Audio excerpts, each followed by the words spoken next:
Moderator, General Assembly Commissioners and Guild friends, it is my pleasure as National Convener of the Church of Scotland Guild to present the Guild report for 2021-22 to the General Assembly. My year of office began in September, here in this very hall, when I had the honour of taking the Guild oath of office and became National Convener of our wonderful movement, the Church of Scotland Guild. It is hard to believe that 135 years ago, speaking very close to where I am standing, the Reverend Dr. Archibald Charteris addressed the General Assembly and encouraged commissioners to establish the Guild. A lot has happened in those 135 years. There have been times of celebration, such as when Her Majesty the Queen addressed our annual meeting in 1977, and we give thanks in this, her Platinum Jubilee year, for her continued work and witness. We have had times of sadness too, but even through these, the Guild has shone through. Just a few weeks ago, I was at the 125th anniversary of St Andrew's Guild in Clydebank, and I was struck by the images of the Blitz, sadly so like the images we are seeing today in Ukraine. At the end of the war, that Guild, along with guilds across Scotland, reached out in friendship to women in Germany, sending over 3,000 layettes to women who had also lost sons, husbands, brothers, just as the women in Scotland had. A brave and courageous thing to do so soon after the war. And of course, we have had times of challenge. As like the wider church, our members get that bit older and we begin to look at how best to face the future. In 2019, with the challenges in mind, we chose as our strategy for 2021 to 24, look forward in faith. Little did we know then just how appropriate it was as we emerged from lockdown to launch this strategy at our smaller than usual annual gathering here in the Assembly Halls last September. But that is what the Guild is about. Looking forward, meeting the challenges, but with Jesus front and centre of all that we do. This year, we have been focusing on our theme of lights and bushels. We have been encouraging Guild folks throughout the country to let their light shine as they slowly began to come together and share fellowship with each other. Last night, we held our annual Big Sing for the first time in 2 years. And moderator, I am just glad to say we still have a roof. Such was the level of singing and celebration. And we heard from guilds across the country who have let their light shine in their communities over the past year. The buzz in the room was tremendous, filled with hope and expectation for what God has for the Guild in the months ahead.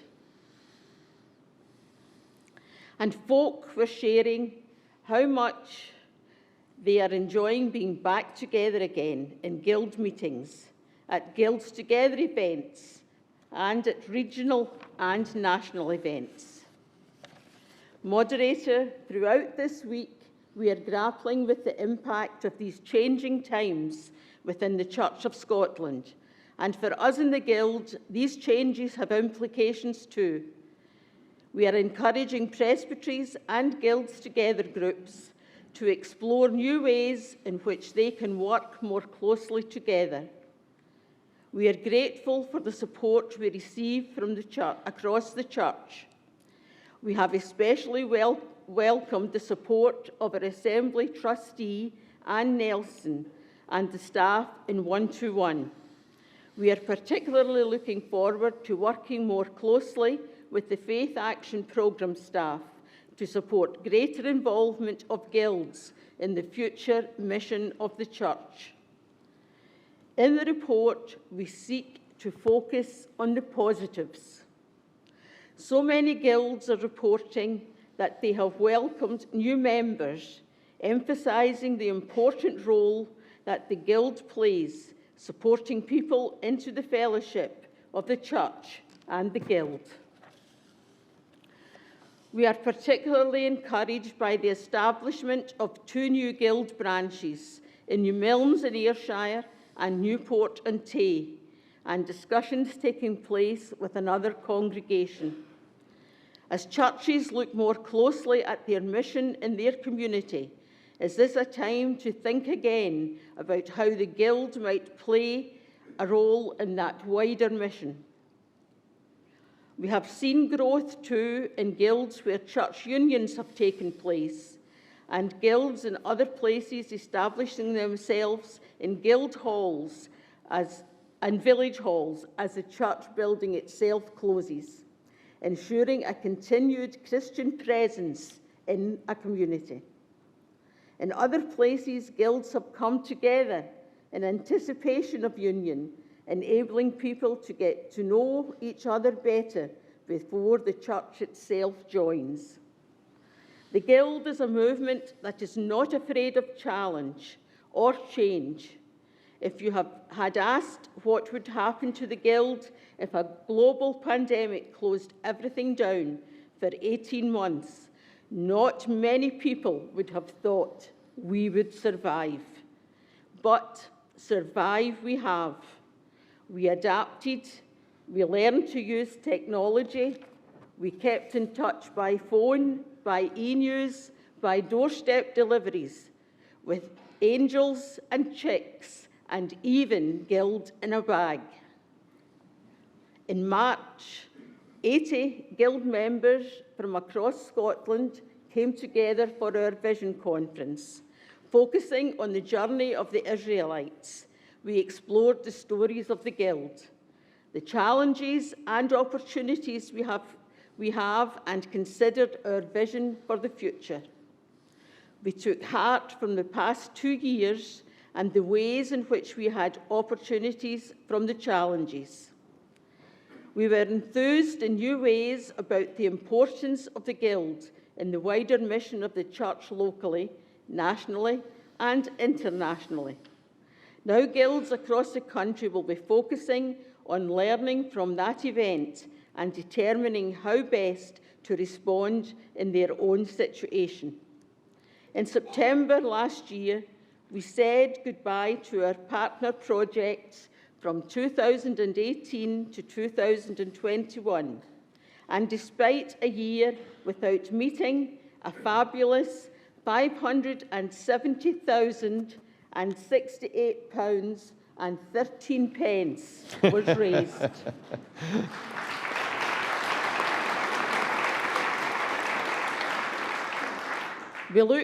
We launched our project partnership scheme in 1969, and it is just amazing to think that the Guild has brought such important issues such as HIV, postnatal depression, the plight of refugees, and FGM right to the heart of the Church, and challenged and changed attitudes, whilst at the same time raising £7,347,490.52, a phenomenal amount.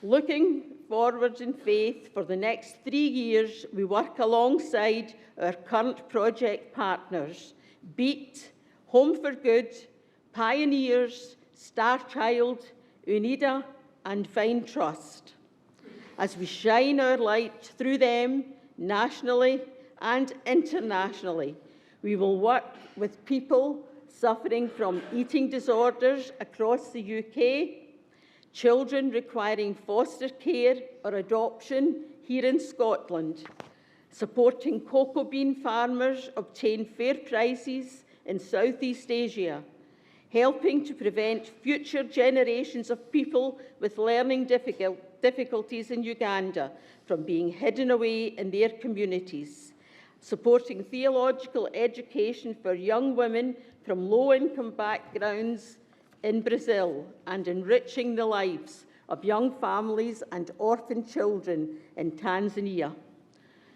We also continue to develop our twinnings with our friends in Bendawi, Malala, Dwanga and Mazuzu, and our Guilds Together groups in Ayr and District, Dunbartonshire, North Ayrshire and Shetland.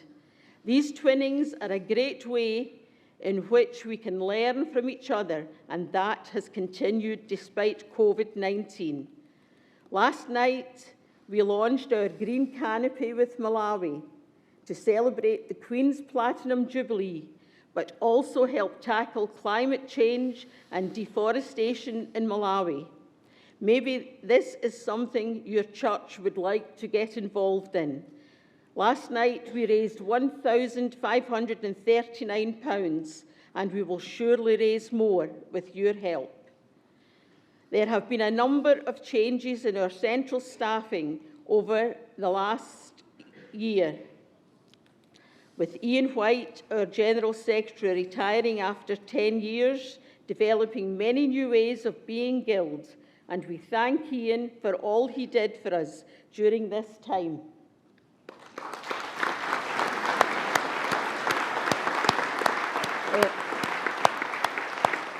Our new General Secretary, Karen Gillan, began her role in January, and we are confident the Guild is in good hands. Our Finance Assistant, Alice Finlayson, also retired, and we thank Alice for her attention to detail in ensuring safekeeping of Guild finances.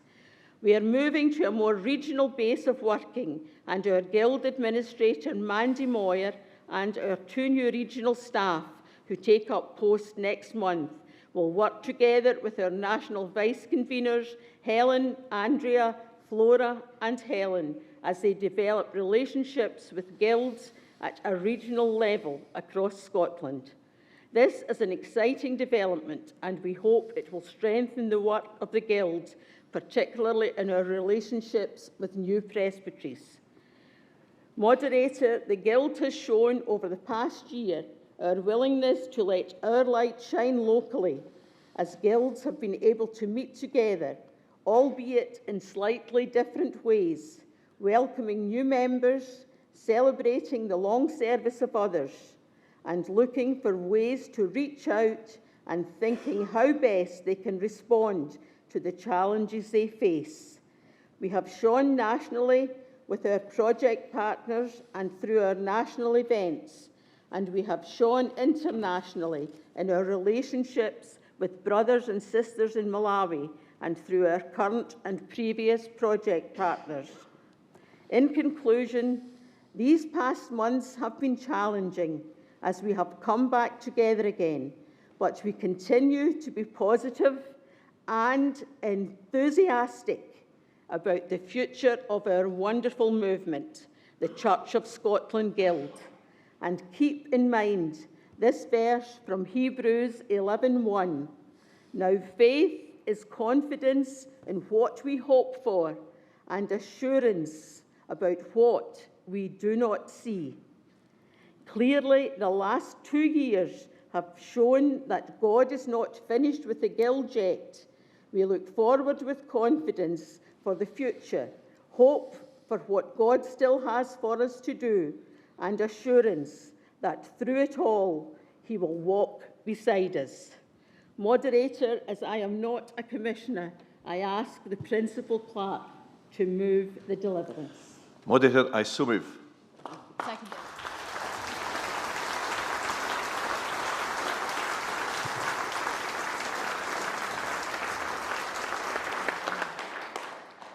Thank you, Convener. We have a question from Alan Kimmett, 338. Alan?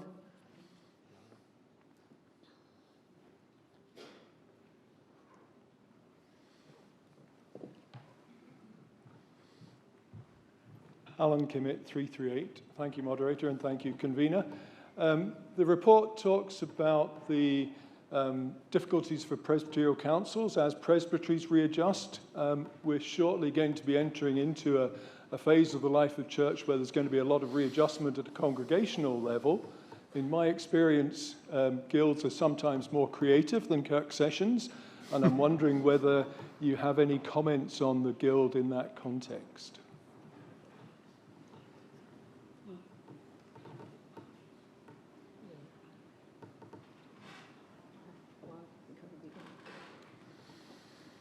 What we've experienced so far in Largs, there were 3 guilds in Largs who were going to be, the churches were going to be uniting. But these guilds actually took the first step and they came together even before the union of the churches. And they now have a guild branch of about 120 where these guilds have come together and are working well together. So hopefully this may be something that other areas could follow. I very much hope so. Thank you. Thank you.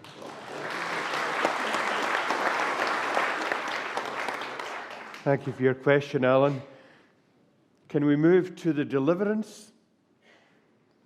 Number 1, that we receive the report.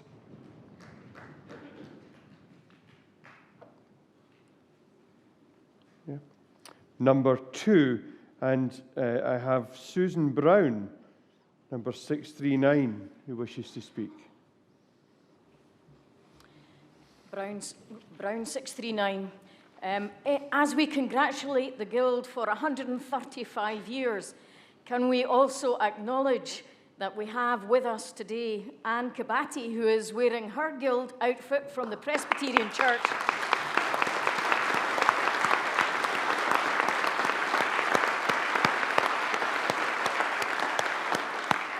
From the Presbyterian Church of East Africa, who are celebrating 100 years as a daughter guild of the Church of Scotland Guild. Anne is not a commissioner. Edwin, her husband, however, is, and I wonder, moderator, if you would like to just invite him to say just a few words. We'd be delighted. Edwin's here. Welcome again. Good to see you. Edwin Kibadi, 610. Thank you, moderator. I'm Edwin Kibadi, and I'm a minister of the Presbyterian Church of East Africa. I'm in London, where my wife and I have been ministering to East Africans who have moved to this country. And now we have been able to plant about 5 congregations of the PCEA in this country. In January 2017, the Scotsman newspaper wrote an article with this headline: "The Dandonian who became the Queen of Kenya." Later on 23rd March of the same year, the BBC wrote an article. The headline was, "Church missionary Millie Watson inspires many millions in Kenya." I am standing here to bring greetings to the Church of Scotland from the PCEA and more from the Women's Guild. We talked with the director yesterday afternoon and told me to pass their greetings and appreciation for the work that your forefathers did in Kenya, led more by this lady, Minnie Watson, and others, whereby they were able to inspire and also mentor girls and started the first guild in 1922. And because of their labor which they did under very difficult circumstances and even environment, they were able to save many, many, many girls from FGM and also forced marriages, and taught girls how to become a mature Christian lady. And out of the teachings that they taught these girls, they came up with that headscarf, which you see over there. And when the ladies are putting on that headscarf, they are making a statement. And time allowing in the future, we will be discussing with the leaders that our ladies of the guild from London will come and teach the ladies here what that headscarf means. Because it's not just a headscarf, it makes a statement. And I want to tell you that we are proud of the work that was done by those pioneer missionaries that went out to Kenya. And we shall forever be grateful to the Church of Scotland, and even the continuous support that you give. And we will also ask for prayers, even as we pray for you. Thank you very much, moderator. God bless you. Thank you.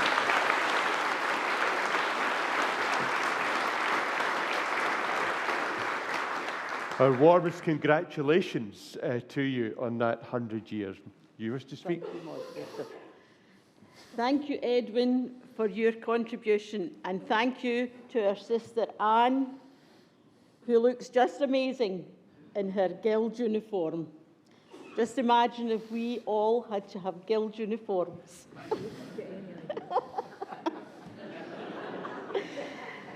We have enjoyed our fellowship this week, and on behalf of the Church of Scotland Guild, may I congratulate our sisters in the Presbyterian Church East Africa Guild on your centenary.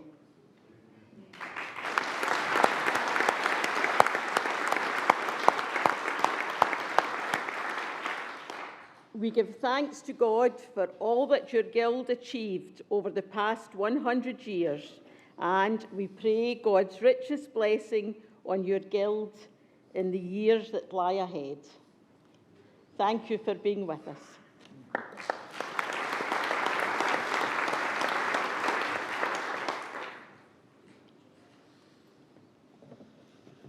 Two.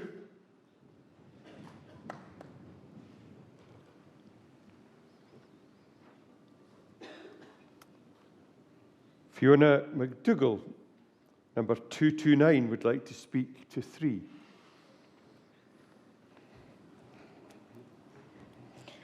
Moderator, Fiona McDougall, 229. I am proud to have been Castlemilk's president over the past year. And I'd just like to speak a bit about COVID and how it affected our guild. We had one of our members, Liz Craig, who sadly passed away in December, who phoned every single member of our guild every Sunday. We learned how to use Zoom. We had meetings over Zoom, but we also have been able to get our speakers over Zoom. And I'm very proud of my guild for being an older generation. They've embraced that. I'd like to thank the Guild for the resources that you've put forward for us as well. And to me, that means a heck of a lot. It really does. So I'd like to thank the National Guild for helping us through and continuing to let our guilds grow. Thank you. Thank you, Moderator. Thank you.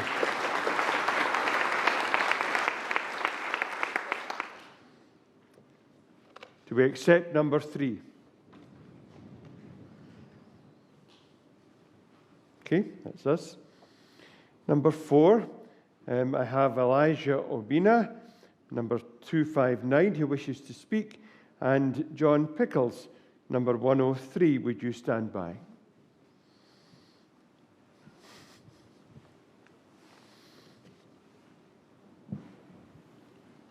Moderator, Elijah Obina, 259.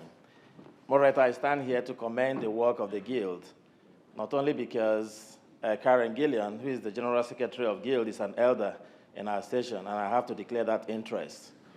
But I also have to mention that even before becoming the General Secretary, Karen had proved herself to be a life wire and a game changer, and I'm completely proud of her, and I'd like to announce that to the Assembly today. But having said that, Moderator, I'd like to commend the work of the Guild. And I would also like to declare an interest here that I'm a proud member of the Guild in our congregation. And I would like to commend this to our ministers, to our elders.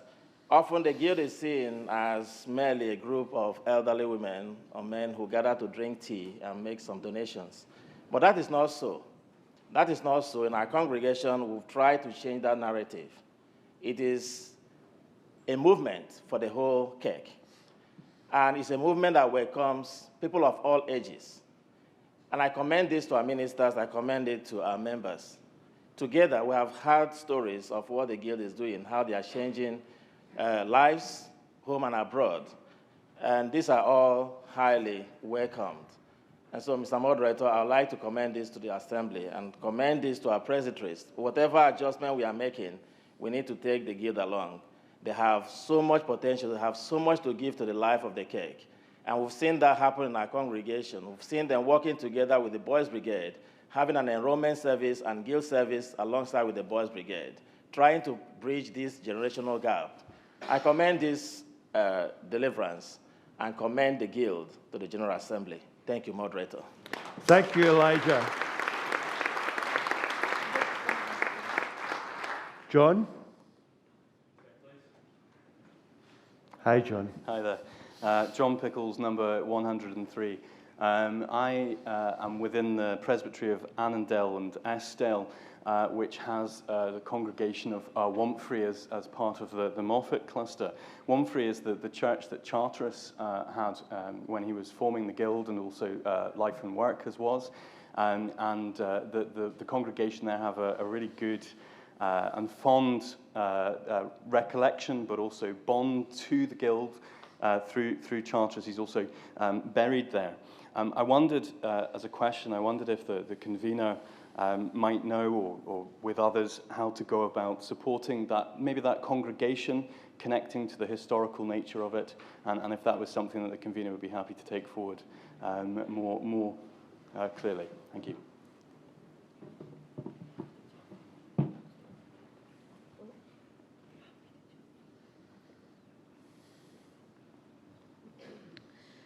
Thank you for your question, and the General Secretary has just said that she's happy to chat with you if you wish to get in touch with her and chat about the future. See how connections are made at the General Assembly. Well done. Okay. Do we accept number 4? Number 5? Number 6, number 7,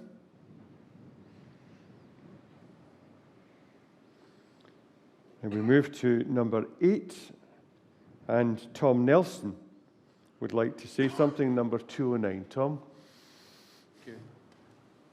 Yes, Tom Nelson, 209, a retired minister from Netherlea. I must express an interest because I'm the husband of a former national convener of the Guild, and I was never, ever allowed to say that the Guild was just a meeting of ladies for cups of tea, and they provided the buffet, whatever the event would be in the church. The Guild, as we've heard from Elijah, almost withdrew this, Moderator, but I feel it's so important. Can I urge the Assembly members today, and your kirk sessions, and your ladies of the kirk, how innovative and creative and how much the mission of the church is, you're ahead of the curve, I suppose, is the best way I could put it. Over the years, as you can see from the report, the Guild have been creative, innovative, willing to change, and doing amazing work and mission with and for us, and in spite of us, because the caricature often is untrue. Can you, as Assembly members, let it be known how innovative and creative and exciting it is to be part of the Guild in the church. And please get rid of the old caricature of this being a dying organisation. I congratulate our ladies.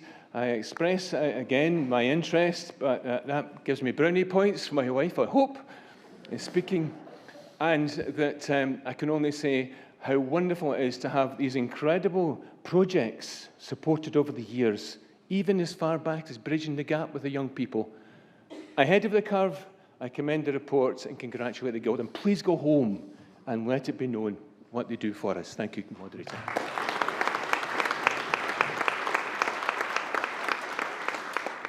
So we had Albert Bogle advertising yesterday, and now we've got you today, Tom, so well done. Do we accept number 8? And the deliverance as a whole?